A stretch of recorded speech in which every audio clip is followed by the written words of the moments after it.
What's up, guys? Welcome back to AniPeeps. I'm your host, Mighty Mo, and today with me, as always, the boys, Boom and Boggs. How we doing? Oh, Good pretty as always, excited. man. Yep, good as always. See, y'all are both Another season excited, wrapped up. talking over Yes, each other. sir. We're My eager fault, to my get fault. this going. Hell yeah. But like Boom said, we're going to be doing our fall 2024 review here.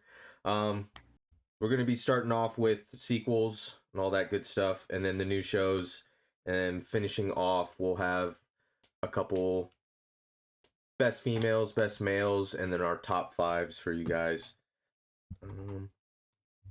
So without further ado, Sounds good. Sounds good. Let's go. kicking it off with MF Ghost Season 2. This one's on here. I think I was the only one who watched this, but Yeah. absolute banger. As always with the soundtracks, the racing stuff just gets you hyped, man. Not too much to say. The only thing is, I'd say like the main character is a little too stoic. Not too much emotion, but otherwise, I mean, if you're a fan of any racing show, you know, especially the initial D, picks up where Peak left off. This isn't this the main character for this isn't the guy from Initial D, right? It's a different lead. Yeah, he's the Okay. student of the main character from Initial D. Okay. Yeah. And this is a second season of the sequel, right? Yeah. Okay. Yeah, it's actually kind of lit too. They finished like the fourth race now. In leading up to it, they do like qualifiers, and the main character's teacher's rival student was introduced into the MF Ghost or MFG. I think it's like MF Grand Prix or something like that. He was introduced to the league as well, so it's like Nice. disciple rivals. But Epic. sweet. Moving on, we've got Danmachi. Is it wrong to pick up girls in the dungeon? Season 5. Dude, Danmachi this season has been an absolute banger so far. Like Danmachi is just one of those shows that it's never perfect but always fun. I think like season 3 and first half of 4 was kind of slow, but the prequel to this, which I think was like season 4 part 2, was really good. And yeah, Danmachi has just been picking up the pace. JC staff actually cooking. And yeah, no, really good banger. Based off the cover, main character here is Belle and Freya, and it's nice to finally get to see a bit more where Freya's involved, especially given she plays a pretty big role early on, and then doesn't not too involved, and we're finally getting to the part where Freya is involved. Uh, a lot of heartfelt moments. Things that I wouldn't say is a plot twist. It's something we've all seen coming, but it's finally nice to see things unravel. And this is one that is not completed, at least at the moment. I think there's like maybe 3 episodes left, but we're definitely in the final arc for season 5. And yeah, we finally have the war games. Things look like it's really about to go down.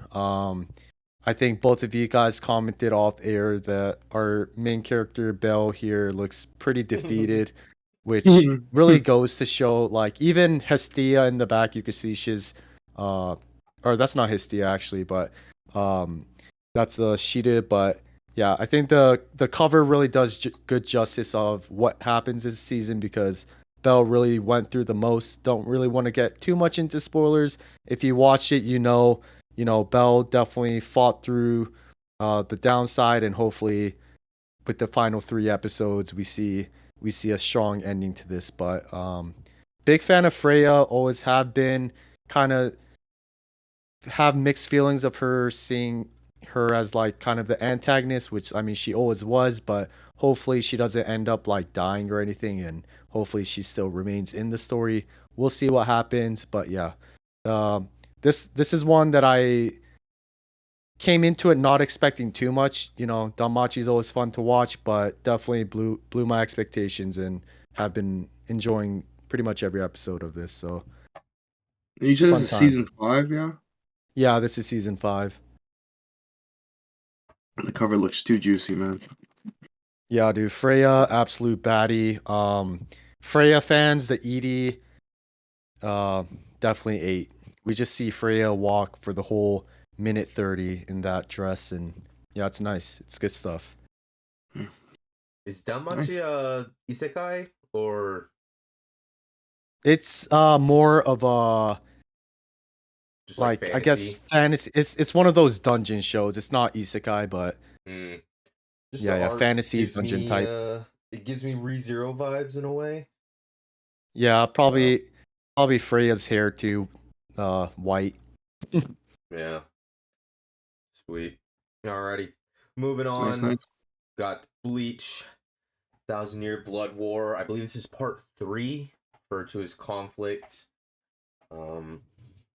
But dude, Boom has not watched this, Yeah, sadly. sadly. Uh-oh. No Uh-oh. comments, but I mean it continues to carry on. Dude, I don't know how they're gonna win, is how it feels right now. Um Yuhaba's basically built a castle out of Soul Society remains. He's I taken hate his over name, man. some people's powers. Um I It's don't see how they're nice. gonna do it. I That's did yeah, see. yeah. Go ahead, go ahead. I did see some spoilers online and stuff like that. I know I forget his name, but the evil scientist guy Hmm. became super OP, right? Yeah, dude. He's just Actually, like wrecking people. he had a pretty like epic epic sad moment. Um Wow. without too much spoilers, like he had a pretty good Yeah. moment, and so did the new first captain. I think his name's Shuisei, the guy who wears the kimono. He's the Mm. new first captain, but both of them had some really good moments, and we get to see both of their like bankais too, which like Is it's that kind of the? crazy we're still seeing bankais this late in the show. Um like that they're not Because I think established, you maybe. know. I seen that clip where it's the guy with the pink kimono. He's always wearing like the straw hat, Yeah, kind of straw hat. Oh, His Luffy. bankai was crazy too, right? It's like yeah, Loki's the best. Yeah. pretty dope, man. And then even the mad scientist, man, his bankai is kind of nuts, and just like the because he's a mad scientist, he's got like all kinds of like little gadgets and medicines to do things, and it's like, bro, this guy's kind of OP when you look at it. You'll see, man. He's Can't just a can't freak spoil though. it for you. Yeah, it's just a freak. He's obsessed. Definitely will watch it though. It's not one that I'm not going to watch, but just need more time. Better, More man. You time. get too much time invested to not watch this final bit. You know I think I still have like one or two maybe from last season too. No, I think what? I finished it. No, I think I finished it. I think I finished it. Shame. I don't know. Let me check now. Check now. You sus. Man. I watched 2 episodes. No. I will Man. definitely watch though. Moving on to one I think we're all mostly caught up with, not finished yet, but Blue Lock season Eee. 2. What is it? U20. U20s versus Yeah. the Blue Lock, but everyone shits on it, I've man. Slideshow Blue Lock, but I The have mixed story's still feelings. good. The story's Yeah, still good. exactly. I like the premise, like Boom said. I like the fact that it's pretty much like they're in the kind of big leagues because they're versing the U20 Japan team. Uh, but it kind of is kind of hard to ignore some of the shortcomings in the animation side, especially with season 1. And I mean, personally, in season 1, I wasn't that big of a fan. But yeah, quality definitely, in my opinion, dropped. But I'm more of a fan plot wise this season. Hmm. Like mm, that one, like they spent like half an episode before the actual game, and that part was like I felt like really good. It felt like I was in the stands waiting for the players to come on field with like the drums banging, the crowd kind of going loud, the announcers kind of speaking. You see like the people walking in the stadium and seeing like I mean everyone kind of went there for uh Ito Team Shisae, the Ikki, bigger okay. brother. Mhm. But yeah, and then Ego-san was playing on the TV. No one really cared except for I think like one person. Um, so there's a lot I liked about this, but definitely a lot of parts I didn't, even besides like the animation part. But yeah, how'd you guys feel about this? I feel like there's a bigger budget than what they produced, dog. Because it's a popular show, man. They should be rolling Yeah. in the dough, man. But like, because I was gonna say when you were talking about that, I don't know if you guys remember, but when the actual teams walked on the field, what might have been like one of the worst animations I've seen, man. Yeah, yeah. It's so weird, and then Like I don't know what it's I called in soccer when they line up, mhm. and I think before the game, I don't know what they do, but it was just showing that, and it was such shitty animation, man. It's weird. Like sometimes they'll just zoom out, and when they zoom out, they just use like the CG 3D animation, and it looks terrible. Mm. Like Dude, I don't know sometimes their why arms and out of legs aren't even nowhere. moving. They're just gliding Yeah, across. like there's one episode like there was like a throw in, and out of nowhere it just becomes like almost like an eagle eye view, and we just see like the 3D CG throw in. I'm like, I don't get why they keep flipping back and forth. And I know like the slideshow parts of a meme, but kind of for good reason. I feel like a lot of what they do is they go super ham with like the The, co- colored aura, you the know? snake scene, Yeah, like right? the snake scene, the aura with like the zoomed in eyes. But then when they like kick the ball, they just add like a vertical spin to it for like effects. And I don't know, it's kind of hard to keep track of what's really going on in the game except for parts where they go ham. Like Nagi's goal, that was lit. But just in general, it's kind of hard not to be like pushed in and out of it. You know, it's crazy though, right, Bars? What? The part of the show that has always okay or good animation is the ending clips where they're always Yeah, the additional ending time. scene. There's never been a bad animation of that part. Yeah, Where all additional the time's budget lit. goes, man. It's just I know. the whole manga and show were made for fan service and sales purposes. But Yeah. yeah, I think you hit it on the head hit the nail on the head earlier when you said that like the budget looks like it's gone down, but at least plot has picked up a lot more than last season. So hmm but, Very silly at times, though. I know we talked off air, and I'll probably leave it at this, but like the Rin and Sai, why they ended up kind of hating each other, kind Their of backstory. kind of silly, yeah. And I'm not a big fan of like I know what they're doing. They're trying to like make like quote unquote hot thirst trap scene for the female watchers, but when they like smile with their tongue out and stuff like that, I'm just like, dude, what's going on? And then yeah, we all talked about Shido's like Hannibal Lecter scene where he's like locked up with the Dude, for mouth guard. I'm real. like, dude, what is going on, man? I did like his character design though, dude. Yeah, I do like his character I'm design. glad they did something with them. You know what I mean? So hmm he is one of like the I won't say main characters, but he's still in the story. You know? Yeah, I agree. But mixed feelings. Still fun to watch. Yeah. It was a good weekly watch, right? hmm yeah, one of the few I consistently kept up with. So Yeah, moving they're doing on, something right. got Epic. season 2 of Shangri-La Frontier. Um, I feel like of all the new stuff that came out recently, this is kind of one of the ones that got a sequel so quick. I think there maybe hmm was a season in between, and it's a 2 core on both ends. But Yeah, because second core ended, I think, winter 2024, right? mhm. So yeah, that's very quick. Yeah, so I guess yeah, winter. So maybe 2 seasons in between. But yeah, I'm a huge fan of the manga for this one. The I think Studios C2C. I don't know what else they've done, but they're they're going ham with this, man. They always do last season. So last season was That's ham, good. going crazy this season too. So it's actually nice getting to see. I don't really like the arc that they're going through right now. But given that it's like robots and like mechas right now, like hmm the seeing some of the fights and stuff in that animated are pretty lit. So even though I didn't really like reading this arc and what's to come, I think the anime is really gonna kind of bring that up a notch. So it's gonna be a good one. Nice. Another 2 core, so I mean it's like halfway done ish. But yeah. Hopefully, the second part will be better. Yeah. Alrighty. Next up is Beastars final season, and it looks like it was just part 1. Boom. How was it?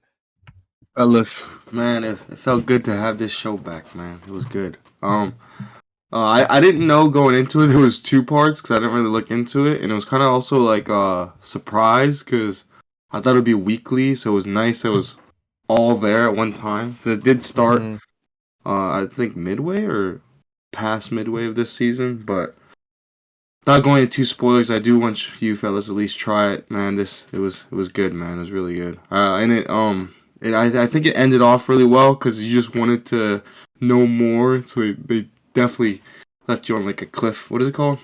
Yeah, Not cliff cliffhanger. edge. Cliffhanger. But like when you got to the later episodes, I think it was like episode 10. I was like, they could have low key stopped it here because now they're gonna give us more information. So it's just gonna make me like just want it so much more. But it was a really good season. Really enjoyed it. I thought Yoasobi could do the opening, but they didn't. And let's just say this opening sucked ass, man. Damn. That was the only big thing. But I liked how the story progressed too. It was a little bit of time skip in the beginning, but it was really, really good, man. Definitely recommend it. Yeah, the cover looks really cool too. And Yeah. by the looks of it, I guess part 2 is the completion. Yeah, I think that's it after that, yeah. Nice. Especially the way it's leading. New villain in the story too, starting this season, and you can just tell he's the most OP villain we had so far. Nice. But yeah, Beastars. Hopefully they don't hit you with the AOT part 3, part 4. Part 2, part 1. One movie to wrap it up. Yeah. Where they're wearing, I guess they already wear clothes, but. Yeah. Nice. Alrighty. Next one. Kamonohashi Ron's Forbidden Deductions Season 2. This show kind of continues to surprise me, man. Like, Season 1 was okay, and it kind of picked up towards the end, and it kind of continued with that momentum. The mysteries are still pretty interesting. They're not, like, super far-fetched. The first one was it was like a dude was impaled on a statue, but the museum's closed at X time, and it turned out that it's a mystery one, right? Yeah. And it turned out he was hung over a beam that was on the top, but he had to hold himself, and then so just like he impaled himself in the middle of the night is how it happened. But I mean, other than that, like the final arc, this one still I think has one more episode, but the final arc is kind of like Clue, where a bunch of random people have been invited to a mystery dinner, and then someone's died. So I have a feeling it's going to tie in with the overarching plot of like dealing with his backstory and like kind of his missing memory. But yeah, continues to impress me. So looking forward to season 3 that'll probably be coming, because I think the manga is still publishing for this one. So yeah, can't go wrong with a good mystery show. Next up, we've got Peak. Finally back after what? Was it 5 years? 4 years? Something like that. It's been maybe like 3. I don't know. Because it was season 2, part 2, right? But it's been a while. It's been a while nonetheless. And now like looking at this now, like Subaru's reflection makes sense with the his legs. Oh, I didn't even notice that. Yeah, I just noticed now after seeing like the cover like that. But I mean, yeah, you said it, man. Peak. Watch it. Yeah. Absolute banger without even spoiling anything. First episode itself was amazing, man. Yeah, it was really good. It was nice and long. The ending of the first episode was great. The stage is set for the second part of this season. Was kind of disappointed. I did not know until like I watched the last episode of like the first half, because like things were really starting to pick up, and then it's like, okay, we're continuing. I think like February, I was like, oh, I wish I kind of maybe didn't watch it so I could just kind of binge beforehand. But yeah, it looks like the second half of this season is gonna be an absolute banger. Hopefully we see Reinhardt, see how OP he really is. Because I mean, right now it just seems very hard with all uh the bishops. Archbishops, yeah. Yeah, like they look all OP. There's so many at one because Betelgeuse, he was pretty strong, and it was just one of them way before. So I don't know how they're gonna handle Yeah. There's what, this. 4 of them now? There's greed, uh lust, Hmm. sloth, Uh, and or not sloth, wrath, and then gluttony. it, So yeah. So I mean, and then stakes have never we been had higher. great moments. Yeah, it's gonna be tough. And we saw, uh, I don't know what role they play, but like Prishka, all like the heads, Anastasia and stuff like that. It's nice to see all of them. It seems like Cornelius, the guy who's trying to marry Amelia, is probably the most OP. Um, but no, we've had some great episodes. It's yeah, I'm just like super hyped to see where things are gonna go. Yeah. Nice. And to finish off our sequel portion of the shows, last but certainly not least, got One Piece fan letter. I think Boom. all You of want to us kick us watched it off? too, right? Yeah. Jeez, man. You want me to? What do you want me to do, dog?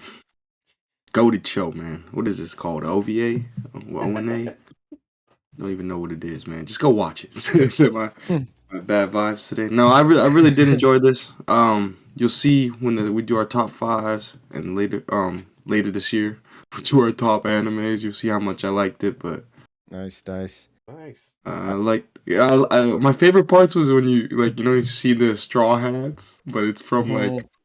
Far away. usually yeah, dude. Those are my favorites, dude. And Dude, she's this such a was fan really of good. Nami too, man. And I like Yeah, the style, the animation they did too. it was very Mm. nice. It was like clean, nice flow to it. And I like how That, the title, like One Piece fan letter, it really felt like just awesome fan service to the fans, just getting to see so much things in just it was like 25 minutes, like standard episode length, right? Nice I and wish it was a short, bit but longer, man, because I yeah, really did enjoy it. Like a it whole was movie great. would have been nice, like an hour 30, It that was good type. to see like even point of view of like kind of the more uh not NPC but more like not OP Marines. Mm-hmm. Like Seeing Like like them some of during during them the war and corrupt. stuff war. like that, like Yeah. just powerless to all the chaos that's going on around them, like in the Marine Ford War. It was really good, Hmm. man. Like, in the story was like really concise too. Like, for 25 minutes, I It was definitely dense. wanted more, but it wasn't like, what was that? It wasn't confusing or anything at all. Like, they Hmm. nailed it, man. I really hope they continue to do more of these, because this is kind of the first that they've ever done something like this, right? I think so. So really hope Yeah, for more to come. kind Yeah, of kind of a spin-off esque, right? But yeah. Like it was nice because we see like the main character pretty much running the whole time, and like Boom said, when we finally see like the crew on the ship like taking off, when that you hear their voices, like their moves, when yeah, the main character's running and she's trying to look for him, you hear like Luffy going off. yeah, dude, this was just amazing. It also showed you just how OP the Straw Hats are, I because know, when you're watching it or reading it, you're just so used to them, but like now you get to see how the world sees them, man. That's epic, man. I And I agree. think it followed like essentially her, of course, she's like the main one, but it also followed like the Marine, right? That was Yeah, low key came in clutch, man. two bros. And Yeah, I was this was shocked because awesome. I didn't know what to expect going into it, so I was pleasantly surprised, man. Hmm. Yeah. I'm glad you guys got me to watch this. See, it was great. And was it the same? Because I know Mo, you watched the I forgot something dragons I call. Is it the Oh, one where like the I can't remember what it's called, but yeah, the prequel kind of thing. to Zoro, right? Very different, just because that one takes Mm. place like 500 years before the One Piece story. So it had Yeah. definitely much different feel. I want to say Fan Letter had better uh what's that called? Visuals. And yeah, better visuals and stuff. But I mean Mm. that one's good as well, but yeah, definitely different because it's not the current world. It's more so what the world was before and following an unrelated character. So, It made me do wanna at least watch that one because this one was so good, you know. yeah, definitely It worth a it's watch. yeah, definitely a good reminder to like realize why uh I love being a One Piece fan. It was just And super fun. I guess because we're talking about One Piece, did you guys watch like it's the animations? It's called something, but like the current One Piece animation when they fight, it's like super OP right now. The amount of like animation they use for it, man, it's crazy. Yeah, I've seen Like clips on YouTube. They cranked it even up. the even the Aokiji versus what's his name? Uh, Akainu? was it Bleach Grandpa's name? or Garp. Oh, Garp. Garp. That was insane too, man. Like that Fuck style. man. I guess there's a clip right now where if you slow it down, like before they punch each other, it looks like they go back to the young form, like clapping their hands, like Damn. tapping them up. It's so Epic. sick, dude. If you Fuck, haven't Damn. I need watched to it, check that man, out. they're Yeah, I need to cooking, check that man. out. Yeah, Right. One Piece fan letter, man, goated. That wraps up our sequel portion of the show. Moving on, we've got all the new shows, kicking it off with 2.5 Dimensional Seduction. Yeah, so this is one that's continuing on from last season. We got like the second half completing now. Uh yeah, no, it was good. We finally got all four girls now. This one was pretty focused on Arya and why she decided she wants to cosplay, as well as why she's a big fan of like the otaku medium. Her relation with her dad, which is a mangaka that kind of struggled with self confidence because of his um his first series that he started publishing that he loved, obviously, and Arya loved, and our main character Okumura loved, but it never really picked up, so he had to, stop publishing it, and then he begins to start a spin-off of um, the Didier manga that all four of them love. We saw like the connection between that, and I think pretty much the big star for this one was Arya. It was like pretty sad, deep moments between her and, like I said, her dad. Uh, but aside from that, most of it kind of still felt kind of close to like the first season, at least or first half of it, with just like the cosplaying stuff. Um, this wasn't this definitely wasn't like my favorite show or anything like that, but I think for like a weekly watch, it was good, and definitely was surprised at some of like the deep moments, but uh I mean, nothing special. It's like pretty typical kind of etchy show, I guess. But yeah. Nice, man. Worth picking up at this point, or just wait Uh for my I my mean it Dress Up Darling season 2. yeah, Let's wait for that, definitely. doc. I mean, my dress up definitely better, but I mean, I really like the girls in this, and we get like four, I mean, pretty much the main ones, two main girls, which is what we see in the front, and then the other two in the back, and the teacher's a MILF. So if you're watching for the girls, definitely watch. We get Mash from Fate Grand Order cosplaying, so that's fun Mm. to see. And uh I feel like they don't go too much into depth of like the cosplay aspect of it, but they kind of dive deep into the cosplayer mentality and how there's different avenues of liking cosplay as a whole kind of thing, as well as um what it takes to be like a partner of a cosplayer, taking photos, and how to get the most out of the cosplayer to get like the best photo you can. So there's some dimension of the cosplaying part of things, but it still kind of is like a harem, which is fun. Um, but yeah, We best girl on the front left there with the purple hair, nice. or Arya on the left. So, but yeah, I mean it was fun. Moving on, we got Acro Trip. I think that's the full title, right? Acro Trip. Yeah, just Acro Trip. I think this is one I was the only one who watched. Um, this is, I guess, kind of standard Maho Shoujo genre. Uh, but I guess this is a bit of a twist because this is like a comedy one and it's not really too heavy in the Maho Shoujo aspect of it.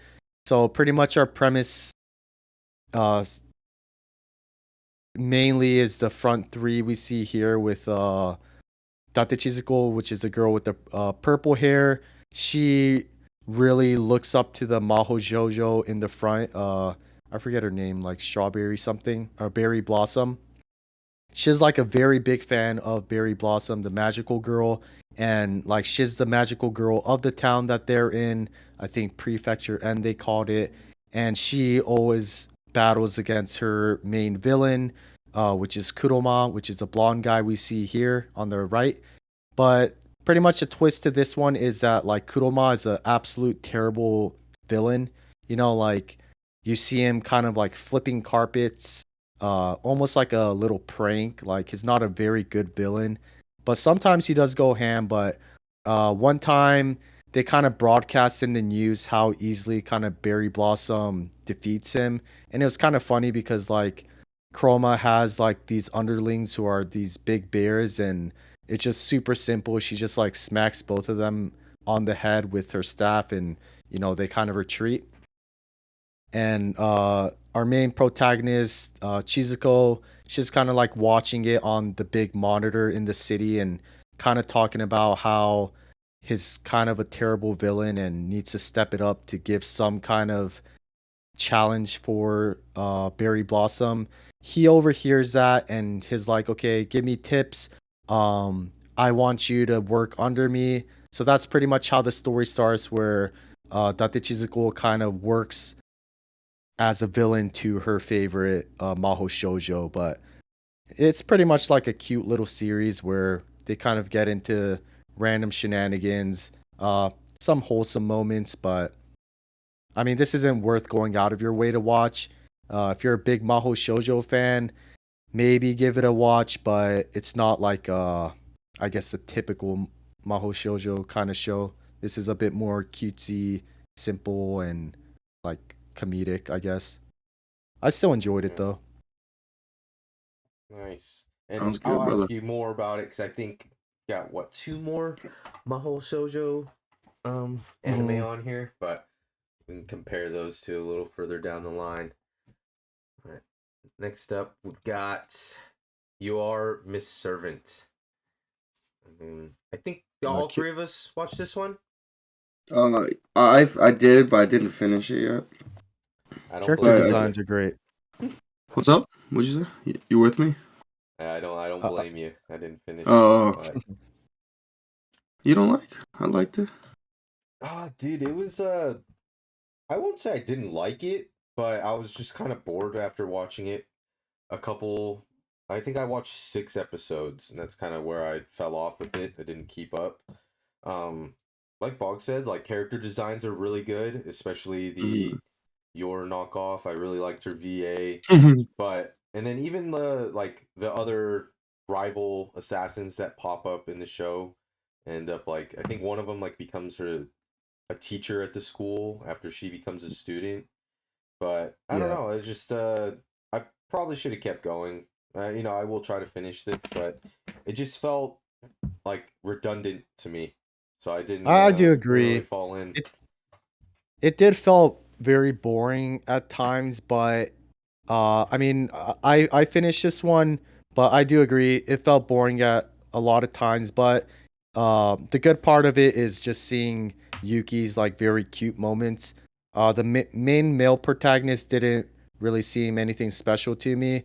Like I Mm, pretty much just watched this for Yuki, but I like her little quirks of being obsessed with the tonkatsu sauce and Oh pretty yeah. and like pretty like simple synopsis where we get like a ex assassin absolute beast. She kind of becomes a maid and starts off very clumsy, can't even do like simple chores right, but our main male protagonist, very kind guy, he slowly kind of I guess breaks her cold heart of what that was required to be like a beast assassin. So I mean, if you're a fan of like very cute girls, cute moments kind of thing, I think this is for you. This definitely has like an element of romance. I mean, big element of it, but I think it moves pretty slow. And yeah, I mean, episode 12 kind of felt like there should have been one more episode after, but I mean, because I watched episode 12 today and um, was like, oh, is there 13 episodes? But I guess there wasn't. I mean, I guess pretty good end for first season, but I don't know if that's their way of kind of trying to mini cliffhanger for the next season if it ever comes. But Mm. yeah, It's funny when you said the tonkatsu sauce. I kind of forgot about that, but that was such a cute moment, man. yeah. She Especially, definitely has her great moments, which made the show worth watching. But mm, I do want to emphasize that there were times where I was very bored watching. Yeah, dang. and I think it's kind of like the same problem you get with romance when the character's too shy and like it's their progression in their relationship is way too slow. Like it's kind of that similar thing, but with her just not being a normal person. Hmm. That's kind of the whole progression of the show is her trying to become more of an ordinary girl. Um, so like you said, there are some really cute moments. Like it made me remember like when she finally figured out how to do the laundry correctly, and she was so Yeah. proud of being able to wash towels and stuff like that. So yeah, like Vog said, definitely you're in it for the cutesy moments from Hmm. Yuki in this one. OP visuals was great. But yeah, I guess I have nothing else to add for this.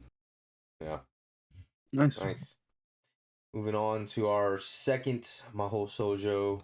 Only one I watched this season, but Magilumiere, Magical Girls Incorporated. I like this one a lot. I thought this one was a lot of fun. I guess you would say you're more traditional Maho Shoujo. What Kana is our main character there in the middle, and she's a new graduate looking for a job, and she was originally looking for like some corporate, I think marketing positions or something like that. Yeah, Um, she's very studious and high memory yeah, type. super crazy intelligent memory type. Yeah. And then she comes across, I can't remember her name, but her senpai fighting. Oh, it was actually at a job interview. A monster appears in this universe. They're called Kai, but that's what the Mahou Shoujos have to fight and try to get rid of them. And one appears at her most recent interview, and then she ends up actually helping the girl because she, for some reason, knew in depth details about the new magic system they're using, and Yeah. she gets recruited by their magical agency from then. And yeah, it was great, man. I And like then this she one a learns lot. to yeah, and this is like you said, the Maho Shoujo genre with the twist that this is like more of a workplace where being a magical girl is kind of industrialized. Like there's Mm, big companies based off developing new tech for because they use like a writing device. It's all like tech based rather than just like magic. yeah, yeah, And then they kind of compete when the Kai appears in a city, the client kind of calls one of the companies to deal with it. And yeah, so now our main character, Kana, she works for like a very small kind of startup magical girl company where the CEO is a very like avant-garde kind of uh unique genius, but he's a very odd fellow. Like you could kind of see him in the back, dressed up as a magical girl. But yeah, no, I like the characters a lot in this. There are times where I thought things were kind of boring, but I did like the aspect of like mixing the workplace with the kind of twists in magical girls with, like techie magical girls. Mhm. And honestly, some of the monsters were kind of freaky. I did like how they explain how they deal with it. Like they kind of strategize on how they should go around to beat it. Like when they were in that one city where it has like 100-year history, they couldn't just go in there and blow things up because the city has history. So definitely interesting show. Yeah. And I'm excited season 2 is announced at the end of it, and it was nice seeing Hmm.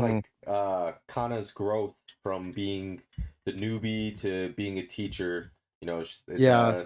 The last arc was them picking up what, like an intern for a month, and she was the Hmm. one in charge of taking care of her. So it was kind of nice seeing that full circle towards the end of her defending her, just like her senpai did for her. Yeah. And her I'm thing. definitely kind of interested. It's later on, maybe season 2 or later, because this is a pretty popular manga in Japan. Uh, so I don't know how many volumes available right now, but definitely am interested later on with, like there's some weird connection between uh the CEO and the CEO of like the biggest company is kind Yeah. of like evil. So pretty interested to see where that goes, because there is some history between them. Right. Yeah. That was Magilumiere. I don't even know if I'm saying that right, but Oh yeah. then probably one of I'd say three the most anticipated shows for this season. Dandadan. Yeah. uh, So OP, man. The opening is goaded. This is Joe. good. I liked it a lot. I did too. I liked all the characters, especially Grandma. Shout out Grandma, man. Oh yeah. And I liked how like every time like you think like a new character, they keep introducing new characters. So I like that. I do not like that dude, man. I hate him, man. Dude, I like him, man. This is Dude, funny guy. no, like I like Okaru, but not. I'm talking No, about no, the. yeah, Gigi, Gigi. right? Yeah, Dude, the dude. first episode I hated him, but now I don't mind him as much, man. He's Yeah, kind of a dude. cool dude. Dude, he's Like, he's he's a I don't goofball, know. man. I don't know if you guys felt the same way. Like, I like this series a lot, but I also had like Mm, slight mixed feelings of like, uh, of the thing as a whole. Like, I didn't really enjoy the triple alien kind of. I mean, I don't really, I don't hate it, but I also don't really care for like the like shimoneta, the sexual jokes. You know, Mm, I mean, I don't care for it. I don't. It doesn't like ruin it or anything for me, mm. but Does it it's like add a anything? yeah, yeah. But I mean, this I feel like this was great though. It mixed like so many genres of kind of supernatural, whether it's ghost or aliens type, um, like occult stuff. Hopefully, we get some romance developing, comedy. The visuals were great. Even like not even the OP, but just like the funky All the fight tunes we scenes, get. right? Yeah, and we get Oh yeah, like yeah. cool music in it too. And like Boom said, I love the characters a lot. Um, the monsters, the have some deep backstories sometimes, and sometimes it's very simple with just chugging milk, I guess Yeah, it's it's called. blood. yeah. I I I think think do they like the nailed the three comedy aliens. part. Yeah. The three Yeah, aliens are they're I they're want kind a of figure freaky of them, looking, man. man. Yeah, dude, that's why, man. Dude, like sometimes like I don't know if you guys like finished season 1, uh but the 12th episode, like the bath scene was like, whoa. Uh dude, they're like it the. was Have like you heard of the scary, man. Have you heard of the Alligators. gators? And then he Yeah. throws it through the water. Yeah, dude, this Yeah, show's that just was terrifying. I had one word I'd use to describe this show, it'd be unpredictable, because I Yeah, it's never a know crazy where they're one. going with this show. But yeah, I think that's the Yeah. only downside, is there is a little too much sexual innuendos. Yeah. Because I had a coworker ask me about this show, and he was like, "Do you think I should let my son watch it?"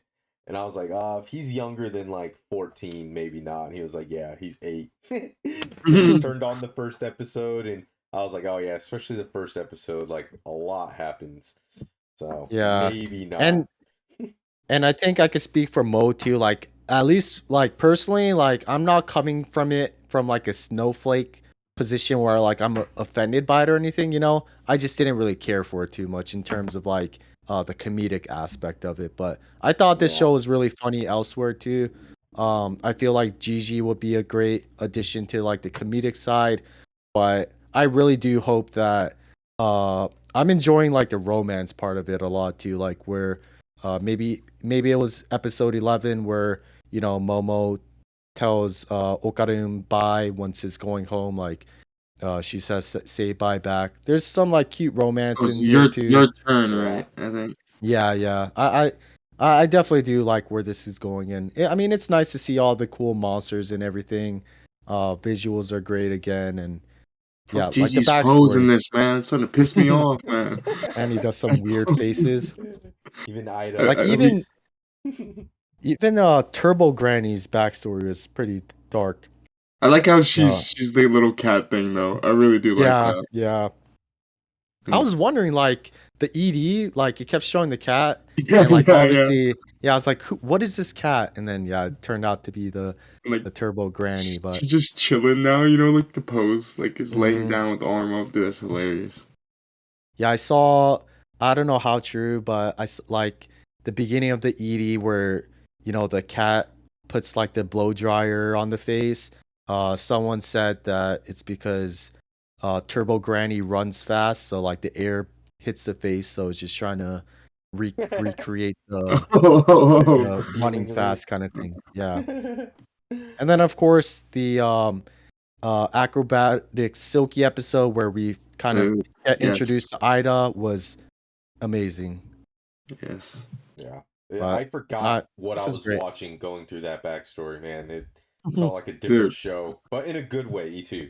Like, Yeah. yes, yeah, yes, yes. I don't The want to. animation that was crazy, dude. Especially the Mhm. dancing one. Oh my gosh.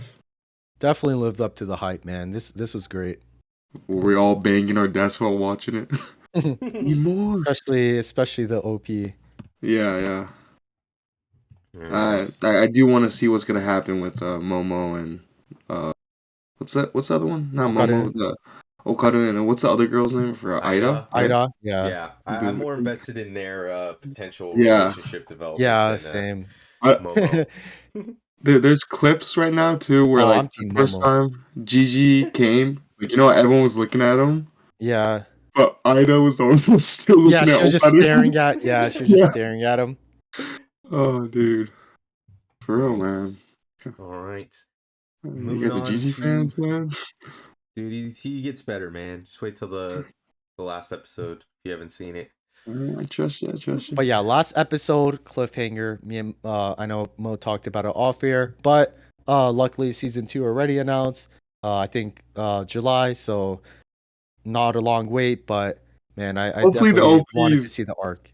because they can only go down from here, man. With the OP at least. Hey man, never Come say on, creepy never. nuts. The And they might just have to visuals bring for him the OP back. was great too. Yeah, Yeah, the visual is crazy, man. yeah. Kind of like yeah, the colors they use too, The man. colors are so good. Yeah, and the dances too, man. The green's so jiggy, man. I know. Definitely Sweet. lived up to the hype. I enjoyed it. Look out for AniPeeps version of music video sing.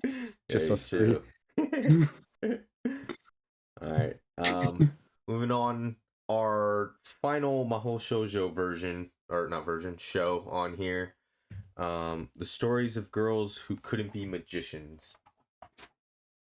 Yeah, so I think I'm the only one that watched this. I guess this goes more into like the fantasy realm with like witches rather like witches and magic over magical girls, but there's still like Maho Shoujo aspects of, I guess, transformations, which is a big staple in the Maho Shoujo genre. But in this, all that happens is that their pen becomes wands.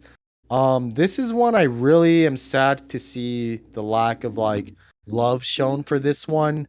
The visuals were outstanding. JC staff really cooked with this one. It really kind of flows as though you're kind of reading like through uh, a color book.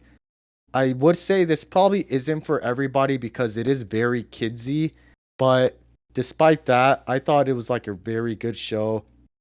Simple 12 episodes. We follow our main character Kurumi, who in the first episode she meets like a, a witch, and they kind of promise each other that she's gonna become, or I guess magician, that she's gonna grow up to become a magician. And then we time skip to when she's like in maybe high school or something like that. She takes like an entrance exam to the magic school. She fails, so she kind of gets downgraded to like the more average person classroom versus like the elite magic students who actually go there and learn magic. But their teacher is the one we see on the top left with the blue hair, Suzuki. She is like a very unusual teacher where she teaches her class ancient magic, which is something that, as it kind of alludes to, is like a magic that's not used in the current world. Because in the current world, their magic system works with them kind of like using like a notebook with a bunch of like spells already in there. Um, but she knows ancient magic, which talks about where back then everybody could use magic. All you need is kind of like passion and know how to draw the spells and stuff like that. So she teaches like the standard class where people pretty much gave up on what magic is, ancient magic, which is kind of what you expect magic normally, almost like a Harry Potter aspect where you just have to know stuff rather than have the status of being able to do magic. But yeah, and then once she's in school, she starts to maybe slowly learn magic. She fails many times, but throughout the process, like they kind of go through the seven school mysteries or something like that, where there's seven like magic based mysteries in the school that they solve, and that kind of leads to a bigger picture without spoiling. Leads into the finale. But honestly, visuals are great. It was a very cute show. I loved pretty much all the characters in it. Everybody has their quirks, but yeah, very sad to see that this didn't really get love. But yeah, I guess not much to add without spoiling or getting too much into it. But if you're a big fan of like just magic stuff in general, doesn't have to be like Maho Shoujo, but just like Harry Potter esque, maybe Witch Hat Atelier type magic stuff, I would give this a shot. It is very like rated E type, so maybe that'll turn you off. But I really enjoyed this one. Nice. Visually, it looks nice, man. I like the Hmm. kind of pastel colors to it. Yeah, and the show really like looks just like this cover right here. It looks like kind of like a coloring book, Hmm. but it was great. All right.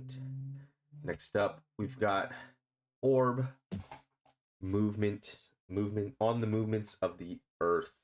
Dude, this one was I like it a lot. It's got some bits that can be kind of slow, but Hmm. absolute banger, man. Like a banger OP, as I know Boom was waiting to say. He's just shaking in his Yes. seat. Yeah, The bad after the banger, everything after the OP, everything went downhill. That oh god. was a good show, dude. Complex topics too, right? Yeah, Kind Mhm. of. it threw me off at first, having the original MC get killed off. Hmm. Yep. But I guess kind of hammers in the fact that like that not only it's not one person who was able to move on the Discover. ideas. So Yeah, You're I also do like the super theme of this real a too, lot. man. Yeah. And I Cause like, guess a quick TLDR on the synopsis is pretty much goes over moving from the geocentric model, which is Earth being the center of the universe with all the planets and sun orbiting it, versus what we currently know now to be the heliocentric model with, Earth revolving around the sun alongside the planets.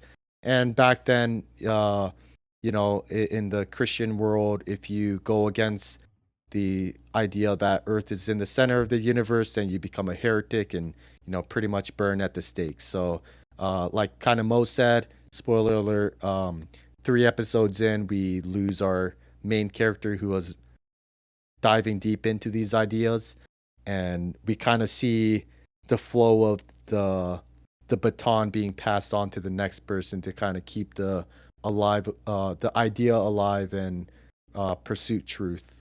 And it's also interesting kind of seeing how people consider, I guess, like what God wants from you, especially Baldini, the guy on the bottom left.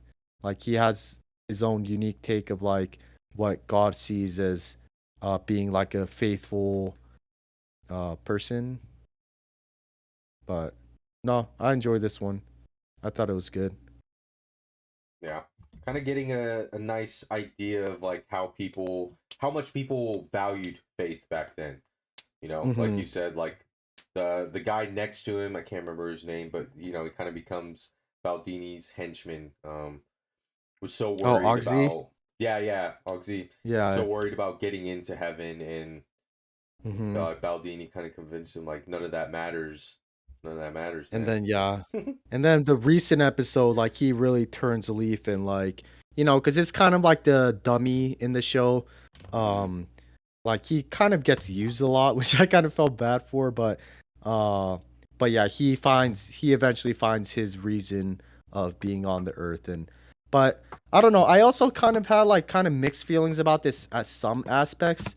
Like I feel like this is a show that's really good, but also leaves me wanting more, but I can't really pinpoint what would make this show like even better. But I don't know. It's just something I feel like could make the show better. I just don't know what, but um also I did like I don't know the guy's name, but the guy the Inquisition guy who's looking for these heretics. Anytime he shows up, the tension is it's like high tension, you know, especially with his voice actors. That one guy is like a super scary dude. Yeah, like everybody knows what his job is too, for the Hmm. most part. So like he just brings about an aura. Like how he's so cold when he was training the new Inquisitioners. Like they didn't know what to do, man. He was like, "All right, good job, take a Yeah, break." Then he had the other one start torturing the girl too. Yeah. he kind of reminds me of Hans from Inglorious Bastards, like just like questioning, like he knows the answer already, but his kind of doing some foreplay before getting them to admit that they're heretics. But no, this show did have some kind of wacky scenes though, like with Ogsy and the other guy at the bridge. Like he held him up with his foot to the necklace on the neck or something. I was like, especially with the show that's so centered on it's like a historical show, even though it's not very like historically accurate, but it's like a more realistic show. But then they have like some random scenes where it's kind of like, I mean, they could have done this another way. Like even the most recent episode, I don't know if you guys saw it, but I'll just say like they had 5 minutes, but the conversation took Oh much longer yeah, than yeah. 5 minutes, and it's kind of like they should at least made it like 15 minutes. But Yeah. I mean, I'm just nitpicking here. If you're kind of a fan of like science or uh, like just the topic of what I explained earlier in the synopsis, it's definitely still worth checking out. And one not It's too talked about, I feel like. I feel like people who watch it tend to like it, but um don't really see too much about this show. yeah. Boom, you got anything I didn't else you notice want to it add? until Boomy RLP, recommended man. it to me. RLP. Yeah. I think it was my cousin told me about it. She asked me if I'd ever heard of the manga, and then she told me it was coming, and then when Boom brought it up to us, it was like, oh, it's here. I didn't realize it was here already. Yeah. Oh. Maybe because it's complex, like Barge was talking about, it just didn't get that much hype, man. Yeah. I think it's really good though. And once again, fire OP. Nice. Moving on. Next one is 365 Days to Wedding. Yes, sir. Let's keep this one short, man. It's a rom-com, I guess. But this one I was a big fan of. You get the two main characters right there in the front. In the beginning of the show, you realize their work has sent one person to Alaska to move there, but they're only picking people that aren't married. So they came up with the idea to act like they're married and pretend like they're engaged. And then, of course, everyone starts getting hyped because they didn't know, like, there was an office romance going on. So then you just see them, like, get into awkward situation. And they're both quirky people. You just see the weird situations that go on, like, actually going on a date. And then eventually, towards the end of the season, you realize they have feelings for each other. And it's just a good, cute, wholesome watch, man. If you like that kind of stuff, man, you like rom-com, just give it a watch. But nothing too much, nothing too unique about it, but good show, man. Good show.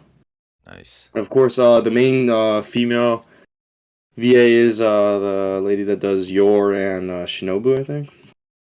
Oh, Mo's watching. Okay. I know I was That's supposed to say, Mo. So it was this Yo, one. girl. Yeah. Hey, man. She Good already show. had her best role of the year, so. Never know. Shinobu? Demon Slayer. That was this year too, right? Yeah. Yeah. Oh, it was. But yeah, nice quick one. Nothing too much to say. Really enjoyed the show though. But yeah. Cool.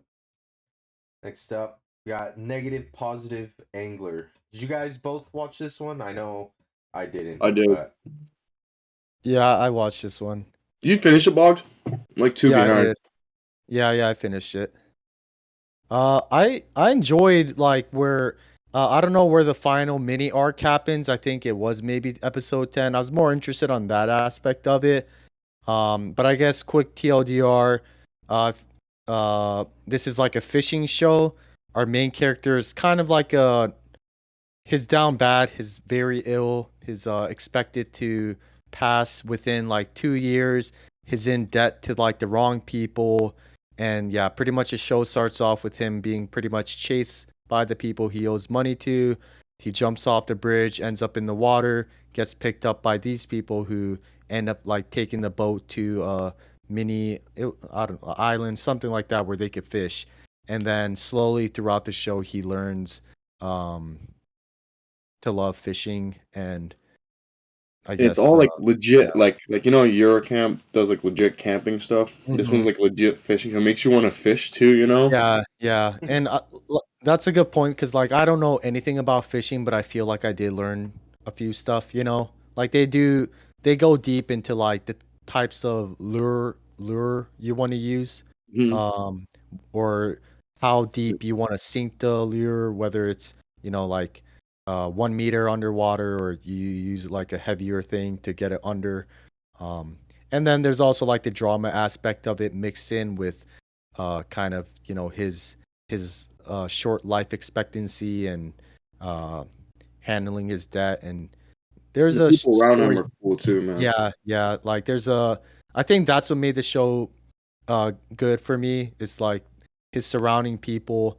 We got Hana, which is a girl we see in the front. She's like a big nerd in regards to fishing. Same with like Takaki in the middle there, but his pretty much kind of like the main character alongside uh Tsunehiro, which is on the right, which is our like main character. But the guy in the middle is an absolute Chad. He's Like just, a leader, right? yeah, and he's just like way too nice for like no reason. Like yeah, I won't get into like spoilers, Yeah. but Also, I didn't like the beginning though, Boggs, where they went back to his crib and it was just gone. That was so yeah, stupid. yeah, it's just like what? There are some and honestly, I mean, like I think like the last two episode changed my opinion of Tsunehiro, our main character, but I really did not like the main character for the most part. I mean, I still don't like love him or anything like that, but I guess that's kind of important to the premise where like, not like cuz he just lacks any kind of like not just ambition, but I mean, it is tough if you only know you have like only 2 years to live, and they do tackle that tackle that in the last two episodes, which was nice because I was just sitting there watching and like thinking like when are they gonna get to like that aspect of it, but You know it's uh, gonna end, right? yeah, That's kind of sad too. yeah. So there are some like drama based like sad moments. I wouldn't say sad, but uh like dramatic moments. But yeah, at the end of the day, like Boom said, it's like a fishing show. If you're big into fishing, I think regardless you'd probably enjoy it. However, fuck Hana's hair, man. I fucking hate that shit, Dude, dude. I like her character a Dude, lot, man. way too big and way too like bouncy, It, you know? like when she ties it and it's like three balls too. Like it's just like Insane, dude. it's You like can a even see it bead. in this picture, dude. Look at Is him her though. hair Like, look actually at this just big hair. that ball? That's not her hair flowing in the air. No, It's dude. yeah, it's supposed to be like a flow where it kind of arches back, but like Boom said, when you look at it, it's just like a ball. Dude, and it's like huge, dude. I like her the character though. It's fuck her Yeah, I hair. like her VA too. But no, it was cool. I didn't like love this show or anything, but it was nice seeing like the Should fishing watch it. moments. Oh, I Nice. just looked it up. It's the Kaiju girl, Mo. The little blonde chick's voice Oh, is actor. it like Prez I or something like that? I can't remember Yeah, her yeah, name. yeah, yeah, Yeah. yeah. Oh, she did Kana from the Oh, Shoujo one too. and She had a couple and roles power. this Just And power. power. Oh yeah, Gosh. yeah, that's her big one. Dang. Very I guess she's nice. also uh Mikey Oh, from oh, Tokyo yeah. Revengers. Oh my Yeah. god. Oh, She's but Mikey. but yeah. Yeah. I liked it. oh I like some aspects of the show, but god. coming from a non-fishing guy. That's probably their biggest voice acting job right there. Mikey? Girl got range. For real. Good show though. Nice. Moving on. I think we got 3 more shows left. Nice. Next one is Yakuza Fiancé. Am I the only one? I Yeah. believe so. Come on, fellas. Just quick Why? backstory about the show. Obviously, it's two big Yakuza families. I think one's based in Osaka, which is the female lead's side of the family, so she has an Osaka accent, which you already know boosts Yeah. up the show hella. And then on the Tokyo side is the green black hair guy standing right next to her. But their grandpas is the Yakuza leaders. So in the like they weren't always beefing, but they're not like cool. But to come to a truce, they arranged like a marriage between their grandchildren. So Yoshino, the main girl character, had to move to Tokyo while she's still in school to see if she wants to marry him. But and then in the beginning, the first couple episodes, I wasn't messing with that at all. But then you start seeing like badass stuff happen because they are still Yakuza. So, like they get into fights and they're only 17, but they're just like murking people, right? Not actually killing, but just like beating the hell out of people. And you do see their romance start to build up. And then I don't know if you can tell, but the back character, he looks low-key handsome on the right side. He becomes a problem too. So, and you just see the show develop. I didn't get to finish it. I think I'm like 2 episodes behind, but it was a good show, man. Is this like romance centric or is it like more I, focused on the crime aspect or both? I would say romance for sure, Okay, 100%. okay. The crime is just because they're in the Yakuza, so it's always going to be there, if that makes sense. Yeah, yeah. And then the girl is like a perfect character, right? Like just like she does have like that like kind of not evil, but like she can get scary. But the dude in the beginning half of the season, he's just like an asshole, dude. Yeah, Like he's a prick, right? Yeah, yeah, because I read a little bit of this. he's up to no good. You know what I mean? He's always like what is it called, scheming. He's scheming Yeah. something, or it's never like the full truth. Like at one point, not big spoiler, but like she was like, "How do you know?" Because he's more so in love with her than her in love with him. So like the whole show is probably like at next couple seasons, her getting like actually have feelings for him, but Mm. he already liked her from the beginning. So she was like, well, "How do you know where I'm going?" He's like, "Oh, I planted a tracker on your phone," like so casually. So And he's stupid. always up to no good. And then there's somewhere he's again not too big of a spoiler, but like he's like still having relations with other girls, although he keeps saying he loves her. Like he was kind of like a douchebag, but Yeah. towards the later half, he like you start to like him more. But Nice. Nice. and it's like a different style of animation. It's when you Yeah. see Yeah. it, Very I don't know how to distinct. describe it. Yeah, it almost looks like a manhwa, like like when you're reading that, like that kind of style, Mm-hmm. but anime version. Does that make no sense? I It's very kind of unique. know what Yeah, you mean. yeah, very unique. But the colors do Nice. hit. Good show, man. I'm glad I watched it. Definitely will finish it as well. All Yeah, right. Yakuza Fiance. Next one we've got is if my wife becomes an elementary school student. All right, guys, hear me out. It ain't what it sounds like. There's Okay. definitely some bog shit if I Before ever heard that. before the comments come, hear me out because this is a very touching one. That the title would not allude to. Even maybe like the picture, but yeah, you could kind of see in the picture there. Very early on, first episode, like first scene, we see Takae are like the story follows a family, the father, daughter, and pretty much the first scene in the show we see them in a hospital crying because the mom slash wife passed away, and this story is a big one that kind of deals on how to deal with loss, a loss of a loved one, and it was a very touching one. Although how they tackle it is pretty unusual with her being quote unquote reincarnated, and that's probably not even the right word as you kind of progress with the series. But yeah, she part of her soul becomes into this elementary girl, and as an elementary girl, she has her memories, her past life's memories as um the wife slash mom. So uh it pretty much story follows 10 years after her death. She revisits the house as a 10-year-old and just realized that pretty much the last 10 years of their life has just been very monotone, pretty much life on pause except for them aging, like even the father and daughter relationship isn't great.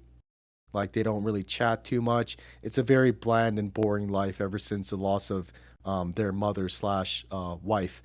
And she kind of gets back into their life again as an elementary schooler, and they're very happy. They kind of pick up their life where they left off, but the mom slash elementary schooler, she kind of teaches them how to like, I'm not going to always be here for you. It's already a miracle the fact that I'm able to see you guys again after passing away, but you guys need to learn how to live once I'm not here with you guys again. So that's kind of like the message of the show. Um Again, kind of wacky how they went around it, but it was also kind of interesting because the elementary schooler, she's actually her own person too. So she has a mother. Um, and that kind of gets complicated because, she's going to like another family's house. And she also grows up in like a two-person family with just her mom, where I wouldn't say abusive, but it's a pretty bad uh, family dynamic. But that kind of gets fixed up. But it's also kind of tough because like whenever the mom is taking over her, she's kind of taking the kid from her mom. So that's kind of conflict that they tackle later on in the series, whereas the mom actually feels a big amount of guilt when she realizes that like I'm glad that I'm able to come back and spend time with my family, and my family can spend time with me, but every second that I'm with my family, um, I'm ruining the time that a mother and daughter can spend with each other. So, um, I So, mean, bro, this, yo, Is it like what you're talking about? It is it because you said like the mom that's a kid now is Mhm. telling the dad and the daughter like you need to do this even when I'm gone or something. Is it like a time limit? She can only No, is so that there's like no like time limit, but just the fact that their life went on pause ever since she passed away. She's like, if what are you guys doing? But eventually, spoiler alert, there does, yeah, I wouldn't say time limit, but she has to go kind of thing. Wait, so see was she like growing up as this 10-year-old and then Yeah, like she so got her memories back from her past out of life kind of nowhere, thing? out of nowhere. Yeah, Mm. so Interesting. she's just a normal elementary schooler, living in a pretty much bad household. And then one day, when she's 10 years old, she kind of walks across her old house, and that's when the mom's memory kind of gets inserted into her. And then that's where she's like, oh wait, I lived here kind of thing. So it's not like it's not like Oshinoko where from date of birth she Hmm. had her past life memory, because I mean technically it isn't even her past life. Like the elementary schooler, she has her own life with her mom. uh but yeah, there's some very touching moments in this one. um and just dealing with loss, family trauma, stuff like that. Pretty silly at times, but definitely some important messages in this show, I think. And yeah, Edie, absolute banger. I think the season finale was. I feel like it could have gone another way personally for me, because there's some like lying involved, which I wasn't a big fan of, but nonetheless, I think the show did what it attempted to do uh, very well.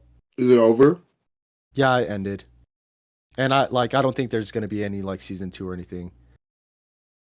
Nice. I can see much more where the wholesome aspect is because I thought it was like you said, just reincarnated. She comes back, and I didn't even think about the aspect that she would have a family or anything like that. Yeah, that was a So very interesting one because, based off synopsis, it kind of just seems like dealing with loss and reconnecting with a lost family member kind of thing. And that's also like a pretty uh like a touching kind of drama aspect. But yeah, like you said, once they kind of mention like, every second I spend with my as the mom, like my family, a mother doesn't get to spend time with her daughter kind of thing. So yeah. Mm, I enjoy this one quite a bit. very It nice. could have been better, but still, I enjoyed watching this one. Nice. All right. On to our final one, boys, and A big maybe hitter. yeah, what the final big hitter, um, Blue Peak Box. stuff. Very peak, man. So, the story follows our main character. His name eludes me right now. Um, I Pikey. got it in my book. Mikey, yeah. He's a first year Batman player at his high school. And then to his left is his senpai Chinatsu, who's a second year basketball player. And then to his right is You Hina, know, Zero. who's a you know. acrobatic dancer. And there's kind of like a love triangle situation going on with them, but he primarily has a big crush on Chinatsu, and turns out his mom and her mom were best friends in high school. Yeah, yeah. That was kind of like, you know, I feel like you should know your mom's best friend's kind of family, Yeah. if they're close enough where they leave their kid with them, Hmm. But Yeah. But like Vog said, she ends up, her family is going to move overseas, and Chinatsu really wants to make it to nationals for basketball, so she ends up moving in with Taiki and his family, and drama ensues, man. hmm Good uh, drama. yeah, I like this one a lot. And Yeah. visuals, man, Oh really yeah. good.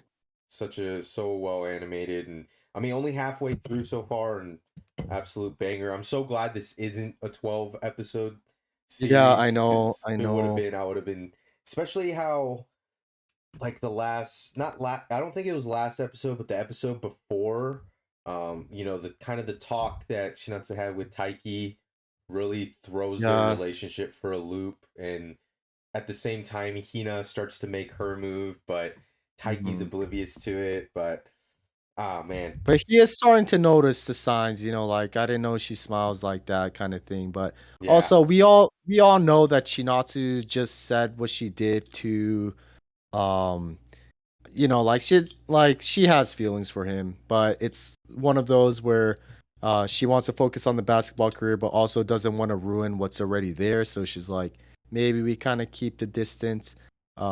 Without spoiling though, the summer festival like Matsuri scene, I was not happy with Taiki.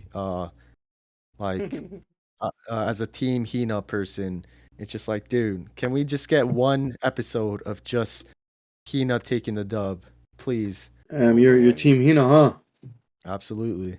I too am Team Hina, but I'm Team Hina, but I really do like Shinatsu a lot. Yeah, They're no, both they're really they're good. both they're Both really both good. really good. Yeah, But in terms of the I ships, love. yeah. And I can't think of the name, but Taiki's homie, like in the The Batman one that car. hooks it out, right? Yeah, he's a real one, Like man. the aquarium date was his doing, right? Yeah. That guy. Yeah. And even the Matsuri too, he was supposed to be a third wheel, and he's like, I can't make it. Dale. Go on Yeah. without me. Such a Chad too. Reminds me And of Takagi-san's homies too. yeah. I guess we kind of brush over it, but the sport aspect of this is just as important as the romance, which I am enjoying a lot. We don't really get to see too much of like Chinatsu's basketball or Hina's kind of a gymnast part. It's mostly Taiki's badminton, but uh yeah, I'm also kind of excited to see his growth as a badminton player, and because he's a very ambitious guy. And they're So both like the top of their sport too. The girls, right? Not the yeah, badminton. yeah, Which is they're pretty cool. both beasts at their own field. Nice. Yeah. Anything else, gents? Super excited for the Fire second half. show. Yeah, Yeah.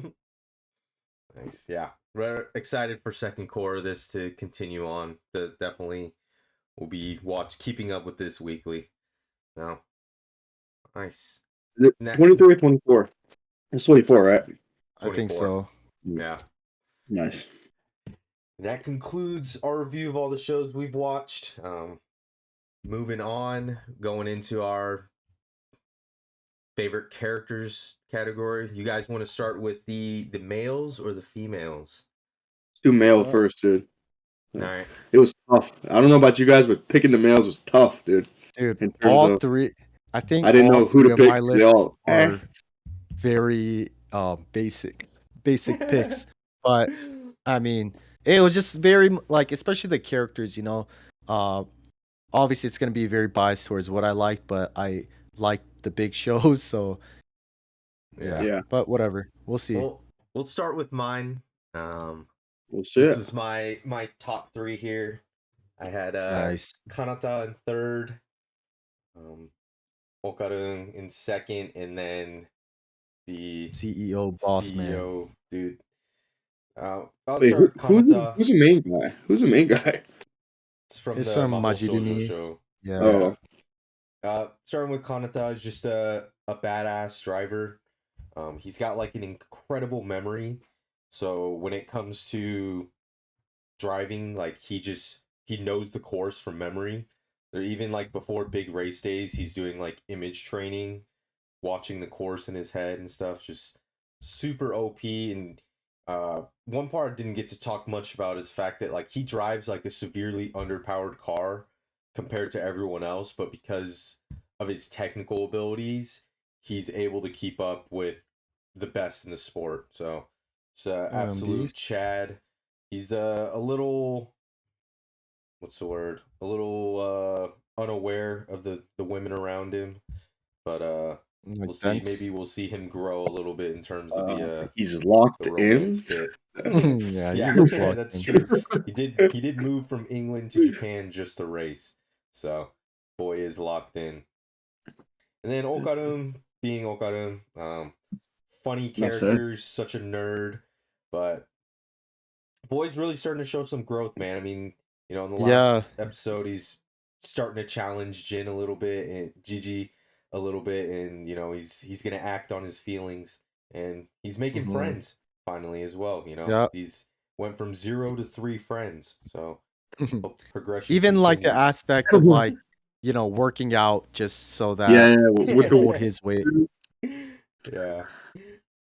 And then Shacho, man, he is just too clutch. Absolutely, he's in the industry for the love of it. There's gonna be something that we're gonna learn a little bit more, I believe, about his backstory in terms of like the giant calamity that happened. I think it was like Yeah. 15 years ago. But Shacho's just absolute genius and a devoted man to the Mahou Shoujo. He loves it so much to the point that he He wears his doesn't care own about the dress. monies too. Yeah, Yeah, because like based off the other CEO, like he's probably better than him, but he likes to do it his own way. Like he's not a profit maxi kind of yeah, love for the game. That's why yeah. he's around. Love for the game, and he loves his team. Girls in the Nikoyama just Hmm. takes care of him like a good boss should, man. Absolute Chad. Mhm. Those are my top three males. Boggs, Boom. So y'all would like to go next? Yeah, you could I just do mine. Mine's pretty basic, so. Here we go. Yeah. dang. Okarin we talked about, same reason. I put him in third.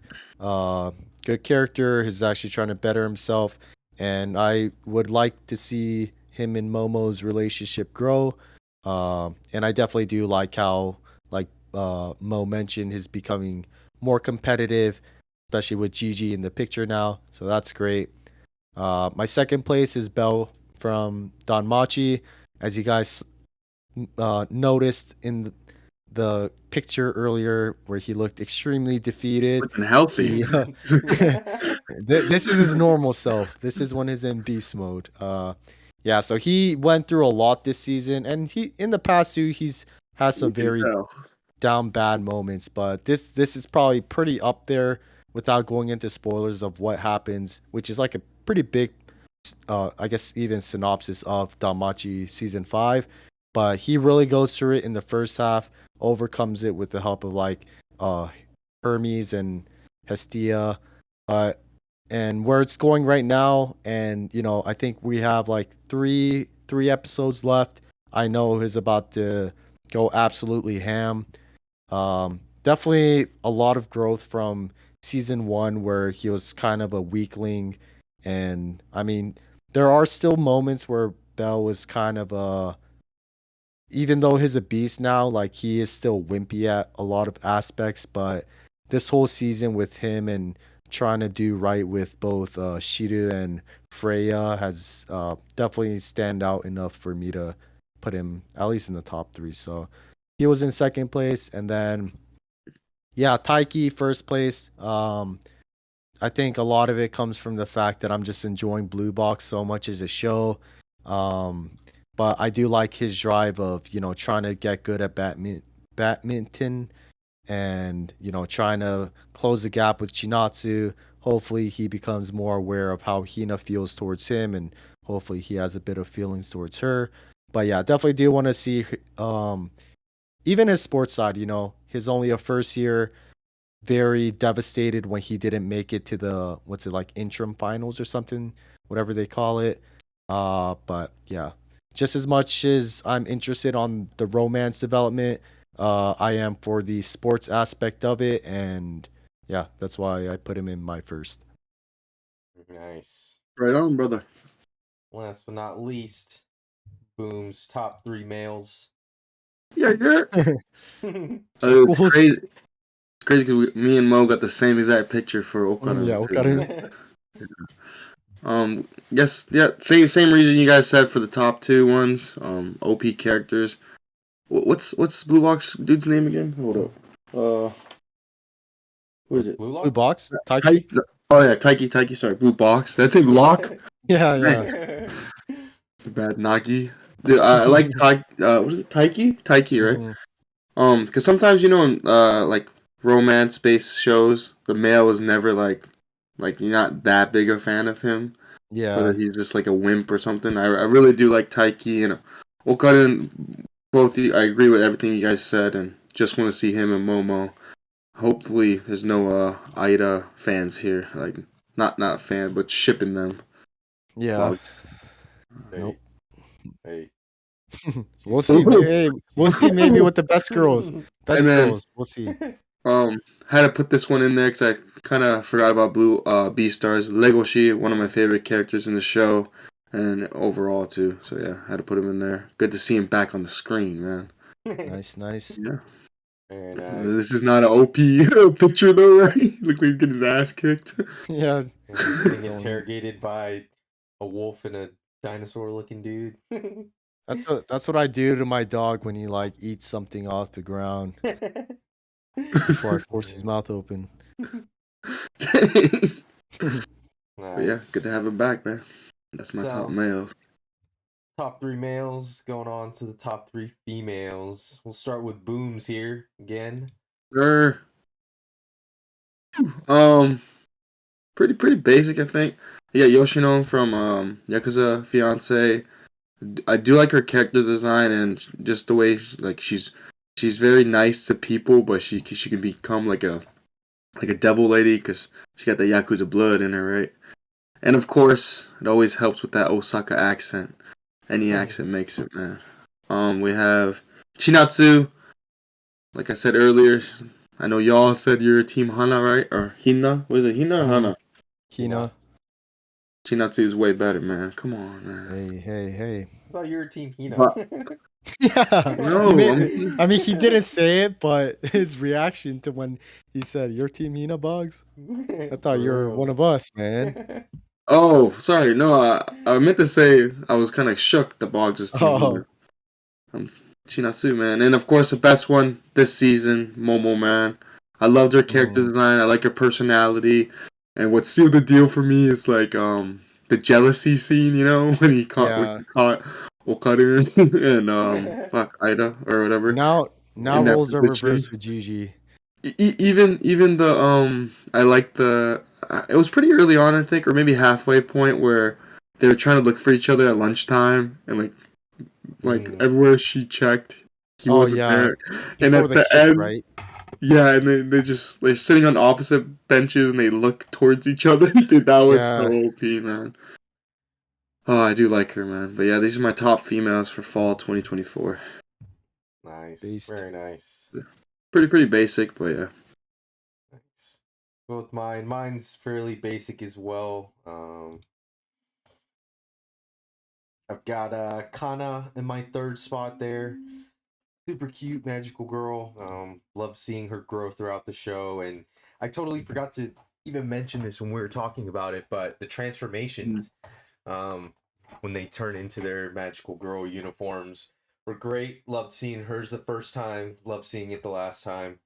So kind of earned my 3rd spot. Epic. I said Momo in the 2nd spot. You know, all the same reasons Boom said. She's got such a fun personality. You know, you expect her to be kind of that mean, scary girl, but she really does like have her sweet and thoughtful moments as well. So, not just a typical angry Yankee girl, which is nice. Mm-hmm. And then, of course, always the best girl, Amelia. Continuing to be the strong woman. Hey, hey, the other girl ain't even awake. Hey, but being so strong and like just holding it down for Spider-Man when she was trapped in the castle. She was clutch. Yeah, she was clutch. Leaked info, like went out the hallway. Yeah, and hopefully saves all the other wives.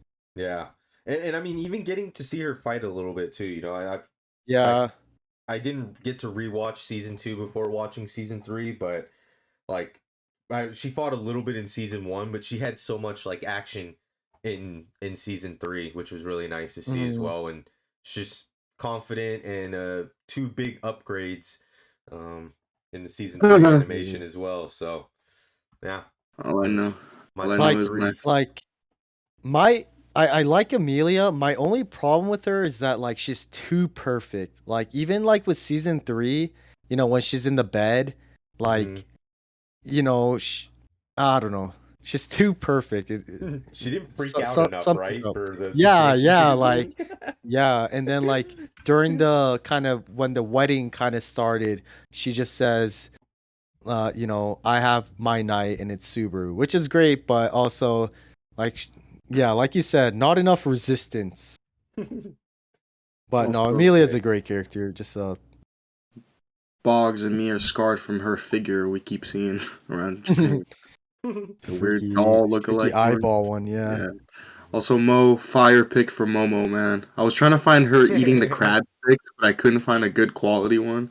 Yeah. That's just as good, man. That's another thing. Just Dandadan as a whole, all these like funny faces that they be Yeah, making. yeah. Yeah. It's a Even when great she little first met touch. Gigi, like that, Yeah, doing like the She's doing the imitation. monomane. but she Yeah. kept doing it. Yeah, I Oh love her as a yeah, character, man. nice.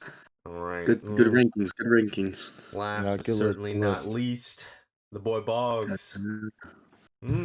Yeah, so third place, Freya. Again, I kind of alluded to when I was talking about Danmachi. She's a antagonist in this one, but it's really nice to see her kind of being like one of the main characters for this season. And despite being like a very evil person, I think it was nice to see like she's done a lot of bad this season, but it's for her love for Belle, which isn't it's probably not the best way to go about it, but it kind of does show how much she cares about Belle. And I'm combining Shido with her because they're almost 2-in-1, and you kind of get to see both aspects of her. But yeah, she's been great. Again, hopefully she doesn't like die this season and we don't see her anymore. But Hey, yeah, and she's a absolute hottie. The ED definitely helped her boost her up on this list. I mean, everyone in Danmachi's good, man. Bell has all the baddies on him, but yeah, Freya number 3. Number 2, Hina. Pretty much when I was talking about Blue Lock, and same thing Blue talking Box. about Taiki, but yeah, sorry, Blue Box. Everything I said about oh god, first sound effect of today. Um, who did that? Was it Boom? Because you're the one that said it first. come on, but man. uh, It's but more yeah, so for the like pick of girl you had from the show. I mean, like Chinatsu, Hina, They're both same good. in They're both good, though. yeah, in regards to their ambition towards their own sport. I'm just more. I have a soft spot for the like not I don't know if she's a childhood friend, but you could treat her as so in this one. She's known Taiki longer, um, kind of in the friend zone spot, which kind of sucks to see as a Hina fan. But like Boom said, this could have easily been Chinatsu on my list. I like them both, but I think I like Hina a little bit better. Um, and yeah, first place Momo, pretty much same reason we all said, and I really like her um, voice actress a lot. I think it really matches her, and yeah, Momo's great. Hope to see more of her later next year. So yeah, that's my top 3 female characters. Very nice. All right, and to cap it all off, our top 5 shows for the season.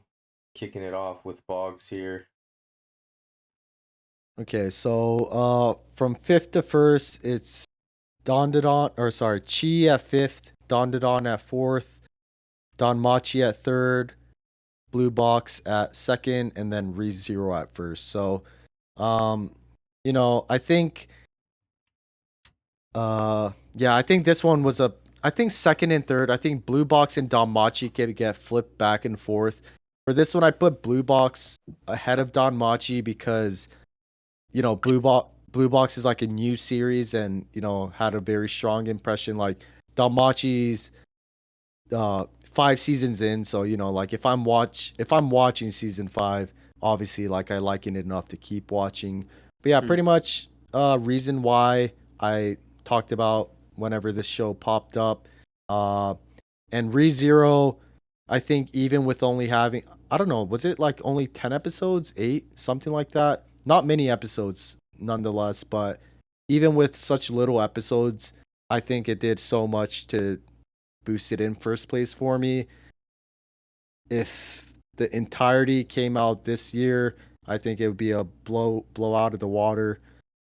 But yeah, Chi was great, realistic. I like the aspect of pursuing truth in even with like adversity. Dandadan was just an absolute wild ride, all around throughout. Great visuals, soundtrack, characters. Danmachi, probably one of the best Danmachi seasons to date, and hopefully the next 3 episodes will be even bigger banger. Blue Box, I love my romance series. I love the characters in it. Visuals are great and also have a big part of like sports in it. So super excited to see the sports side of things. And then yeah, ReZero is ReZero. Watch it. Very nice. Damn. Next up, Boom. Yes, yes, yes. That is me. Um, Coming up in fifth place, we have 365 Days to the Wedding. Fourth place, I put Blue Box, only because it was either gonna be third or fourth for me, but I really did enjoy One Piece fan letter quite a bit. But those interchangeable for sure. Then second place we have the Dandadan, and that's too much. And for first place, Beastars. At the because I watched it in almost not one setting, but I definitely binged it over a couple days, and it just makes me so hyped to see the next season. Hopefully, comes out soonish, and just confirms how much I love that show, man. But yeah, it's my top 5 for 2024. Very nice. Nice, nice. Yeah, And I'd like last to but not see One least, Piece fan letter in there. Nice. yeah, you must have Yeah, liked that a lot. dude, I did. I mean, I liked it enough to boot out one show called Chi with the fire Yep. opening. Yeah, Fair enough. Fair and enough. not If it was just shows, it would definitely be in there. Though. not too different from you.